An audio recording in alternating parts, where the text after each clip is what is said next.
Hello everyone, welcome to English Enjoy. I am Anna, and today's episode is about future forms and expressions. So we're going to talk about both grammar and vocabulary.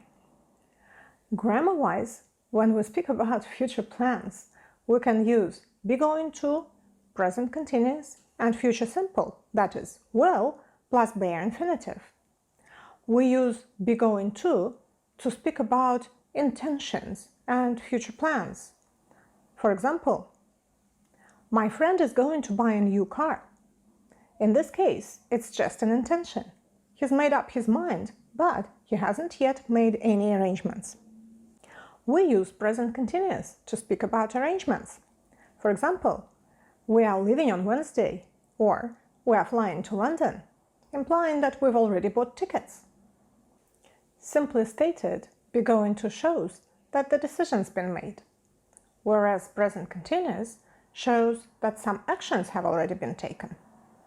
For example, they are going to get married in July, and that means they've made a decision.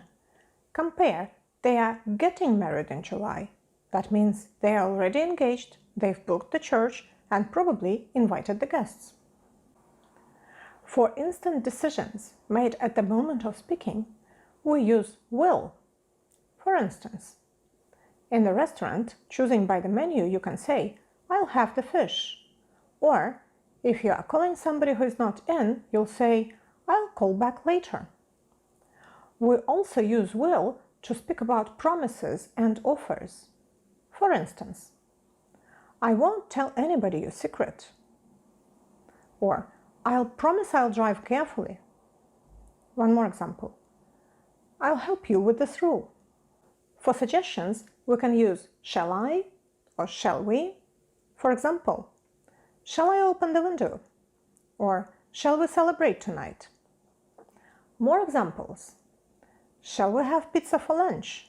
This is a suggestion. No, we're having chicken. It's already in the oven. And this one is an arrangement. For predictions, we use be going to or will. For example, you absolutely have to watch this film. You'll love it. Or, they are playing very well. I think they are going to win. One more example. The sky is overcast. It's going to rain.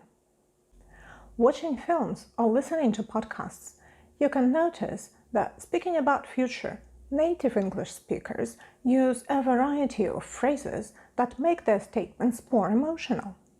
Thus, speaking about something that is going to happen very soon, they can use any minute now, any day now, or any time now. Now is optional, so you can say any minute, any day, any time. For instance, I hope to hear back about that job any day now. Your baby is due any time now. Or, I expect him any minute. Another phrase to refer to what's going to happen very soon is be about to. For instance, you are right on time. We're about to leave. Speaking about holidays, anniversaries, or seasons drawing near, you can use it's just round the corner. For example, Christmas is just round the corner. You'd better start shopping for gifts now. One more phrase you can often hear is in the near future. We say it when we don't know exactly when the event is going to take place. It can be any time between a few weeks and a few months from now.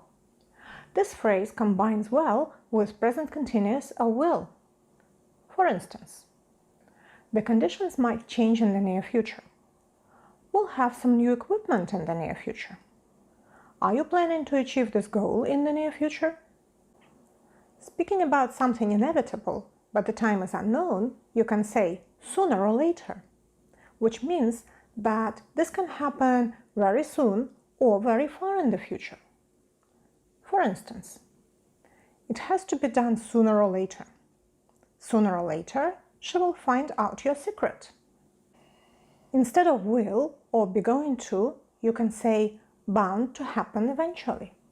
This phrase has the same meaning. Something is going to happen in the future and it is inevitable, but the time is unknown. The word eventually is optional here. For instance, my friend hasn't met her soulmate yet, but it's bound to happen. You can use any verb between bound to and eventually instead of the verb happen. For instance, his car is so old, it's bound to break down eventually. One more example. If we keep working hard, we are bound to pass the exams successfully. Speaking about the near future, the things that aren't immediate but still are going to happen soon, we can use one of the three phrases that are very similar. A sign of things to come, a shape of things to come, a taste of things to come. They are used to denote how things are going to be in the future and that there is an indicator of something similar but on a bigger scale coming soon. These phrases can be either positive or negative. For example, so many people are losing their jobs. It's a shape of things to come. Is online shopping the sign of things to come? This delicious appetizer is a taste of things to come. Last but not least, the phrase counting the days until or counting down the days until means that you are looking forward to some event, excited about it, and you want it to happen sooner. The word down is optional here. You can say, I am counting down the days until our visit to Canada. We are flying to London next week, and I am counting the days until our trip. Well, that's it for today. I hope you find this video useful. To sound natural in English, pick a couple of future phrases and practice using them. And subscribe to my channel, not to miss the next lesson. See you soon!